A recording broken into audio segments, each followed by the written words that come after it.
Hello નમસ્કાર, સરળ F તમારું સ્વાગત કરે છે. લઈએ જીરું વાયદાની માહિતી કુમિન ફ્યુચર્સ ની અંદર. લઈએ પહેલા જે ખેડૂત મિત્રો નવા હોય ચેનલને સબસ્ક્રાઇબ અવશ્ય કરે, જેથી તમને રોજ નવી અપડેટ, નવી માહિતી તમારા પાકને લઈને મળતી રહે તમને અને બીજા ખેડૂતોના ભાગ તમે શેર કરી શકો વોટ્સઅપ ગ્રુપ અને ફેસબુક પેજ દ્વારા, અને લાઈક અવશ્ય કરો. જીરુના ખેડૂતોની ફરમાઈશ ઉપર વારંવાર અહીંયાથી ભાગની અપડેટ કરવામાં આવતી હોય છે અને તમામ માહિતી છે ભાગની અંદર આપવામાં આવતી હોય છે. નવી જે તમને આગળ છે વધારે પડતી જે ડિટેલ છે પૂરેપૂરી મળી શકે, જે પાક તમે કરતા હોય છે એ પાક વિશેની ડિટેલ છે અહીંયા આપવામાં આવતી હોય છે. જીરુની અંદર લાસ્ટ 3 ભાગની અંદર આપણે ચર્ચા કરી હતી કે 8000 આજુબાજુના જે ભાવ છે નવા જીરુની અંદર, જે પણ ખેડૂત મિત્રોને જે ભાવ મળતા હોય સારા ભાવની અંદર વેચાણ કરવું જોઈએ. 50% જીરુનું વેચાણ કરો તો તમને વધારે પડતો બેનિફિટ મળી શકે. આગામી સમયમાં ભાવ ઘટાડો જોવા મળે તો પણ છે તમને નુકસાન ન પહોંચે, એ માટે ખાસ વારંવાર અહીંયાથી કહેવામાં આવ્યું છે. અને જે તેજીનો લાભ સાથે, સુધારાના લાભ સાથે જેને વેચવાલી કરી છે નવા જીરુની અંદર, અને જૂના જીરુની પણ ચર્ચા કરી હતી કે જૂના જીરુનું પણ વેચાણ 100% કરી દેવું જોઈએ, કારણ કે નવા જીરુની આવક વધવા મળી હતી અને આવકનું પ્રમાણ છે સતત વધી રહ્યું છે અને આગામી સમયમાં પણ વધારે પડતું જોવા મળશે. તો વધારે પડતું જે વાવેતર છે એની સામે ઉત્પાદન કદાચ ન વધે છતાં પણ છે વેચવાલીનું પ્રમાણ વધી શકે છે, કારણ કે જવલ્લે છે અલગ વિસ્તારોમાંથી થોડો છે આખતર વાવેતરનો જે જીરુનો પાક છે તૈયાર થતો હોય છે, એ વધારે પડતું વેચાણમાં જોવા સારા ભાવે મળતું હોય છે. હાજર બજારમાં જીરુના ભાવની ચર્ચા કરીએ તો 4000 રૂપિયાથી લઈને 7000 વચ્ચે છે આપણે બજાર જોવા મળે છે. અલગ ક્વોલિટી વાઇઝ સારી ક્વોલિટીમાં છે સારા ભાવ આપણે જોવા મળે છે, જે 6000 થી 7000 ની વચ્ચે જોવા મળે છે. અને જે નબળી ક્વોલિટીમાં જનરલમાં ભાવ જોઈએ તો આપણે 4000 થી 5000 ની વચ્ચે જોવા મળે છે, અને જનરલ સુપરમાં 5000 થી 6000 ની વચ્ચે ભાવ છે આપણે જીરુની અંદર જોવા મળે છે. અલગ માર્કેટિંગ યાર્ડોની અંદર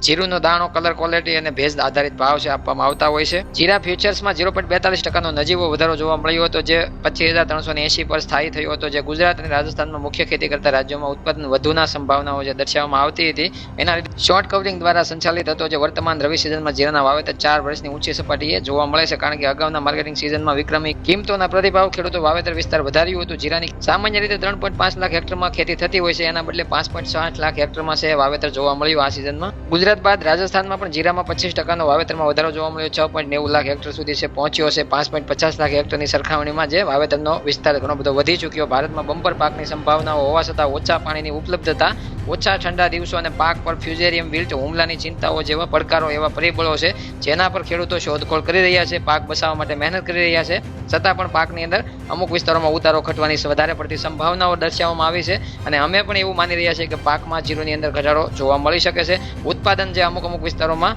અમુક ફૂગ અથવા અન્ય રોગોના કારણે છે વધારે પડતા જે પાકને નુકસાન થયું છે, અને એ ધારણા પ્રમાણે એટલે કે 1 કરોડ બોરીની જે ધારણા કરવામાં આવી છે અને જે મોટા બ્રોકરો દ્વારા છે ભાવ દબાણમાં લેવામાં આવ્યા છે, એના વિરુદ્ધ સતત અમે બોલી રહ્યા છીએ, કારણ કે અમને એવું લાગે છે કે પાકમાં નુકસાન છે. અમુક વિસ્તારોમાં જોઈએ તો ઘણું બધું જોવા મળે, અમુક વિસ્તારોમાં સારો પાક જોવા મળે છે. એટલે જીરુના પાકમાં છે આગળ છે વધારે પડતા ઉત્પાદન અંદાજોમાં ઘણા ફારફેર જોવા મળશે, અને એ પ્રમાણે આપણે જોઈએ તો ભારતીય જીરાની વૈશ્વિક માંગ છે એમાં ઘટાડો જોવા મળ્યો, કારણ કે ભારતમાં ઊંચા ભાવને કારણે ખરીદદારો છે વધારે પડતા અન્ય દેશો પસંદ કર્યા, અને આબોહવાની સમસ્યાઓને કારણે ફૂગ, જંતુઓના હુમલા ઉચ્ચ બનાવવાની અપેક્ષા દ્રષ્ટિકોણમાં જટિલતા ઉમેરે છે. જોકે ડિસેમ્બર 2023માં જીરાની નિકાસ નવેમ્બર 2023ની સરખામણીમાં જોઈએ તો 51.5% છે વધી હતી, પરંતુ ડિસેમ્બર 2022ની સરખામણીમાં તમે જુઓ તો છે 2023 છે ડિસેમ્બર મહિનાની અંદર છે આપણે 3.73% ઘટાડો જોવા મળ્યો હતો. એટલે કે નિકાસમાં 1 વર્ષની સરખામણીમાં 3.73% ઘટાડો, અને 1 મહિનાની સરખામણીમાં તમે જુઓ તો 51% વધારો જોવા મળ્યો હતો. જે 2023ની આપણે સાપેક્ષમાં સમજીએ તો ટેકનિકલ રીતે બજાર ટૂંકા કવરિંગ હેઠળ છે. ઓપન ઇન્ટરેસ્ટમાં 0.75% ઘટાડા સાથે 2397 પર સેટલ થયા છે, જ્યારે ભાવ છે 105 રૂપિયા વધ્યા છે. જીરા ને 25240 પર સપોર્ટ મળી રહ્યો છે, અને ઉલ્લંઘન 25090 સ્તરથી ચકાસણી કરી શકે છે. ઉલટાની બાજુએ જે આપણે જોઈએ તો 25550 પર પ્રતિકારક થવાની સંભાવના છે. સંભવિતપણે ભાવને 25710 તરફ ધકેલવાથી ઉપરની ચાલ સાથે જોવા મળી શકે. ટેકનિકલ રીતે આપણે સમજ્યું છે, અને તે ફંડામેન્ટલ રીતે પણ આપણે બજારને સમજાવી છે, અને હાજર બજારના ભાવ પણ તમને સમજાવ્યા છે.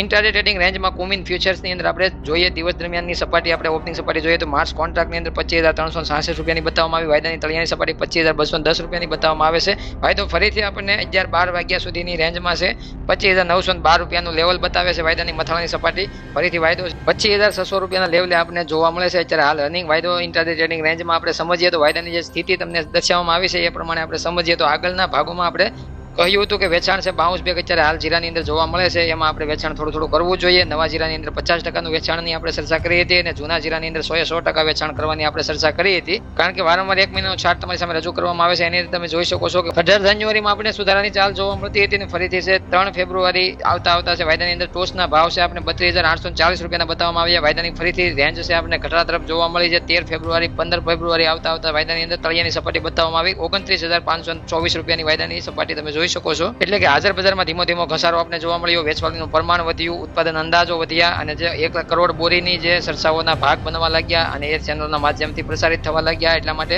બજારે વિરામ લીધો અને બજાર ઉપર છે દબાણ જોવા મળ્યું. વાયદા ઉપર જે તેજીની મોહર લાગેલી હતી, વાયદાની અંદર છે નવું દબાણ આવતું જોવા મળ્યું અને વાયદાની રેન્જ છે આપણે ફરીથી જે તમે 5મા ભાગે ગણતરી કરો તો હાજર બજારના ભાવ તમને 1 મણના મળી શકે. છતાં પણ હજી તમને 6,000 ઉપરમાં સારા નવા જીરુની અંદર છે ભાવ છે 6,000 7,000 ની વચ્ચે જે ભાવ આપવામાં આવતા હોય તો વેચાણ 50% કરવું જોઈએ એવી અમારી આજે પણ તમારી સામે નવા જૂના જીરુની અંદર ભેજ આધારિત જે ભાવ મળતા હોય તો 50% સારા ભાવે વેચાણ કરવું જોઈએ. આગામી સમયમાં કેવા ભાવ વધઘટ થશે એ તો તમને અહીંયાથી વારંવાર માહિતગાર કરવામાં આવશે. એક્ટિવ રહેશો, હંમેશા વધારે ફાયદામાં રહેશો. હવે મળશું નવા ટોપિક સાથે. જ્યાં સુધી તમામ ખેડૂતોને જય જવાન, જય કિસાન, જય ભારત, જય ઠાકર.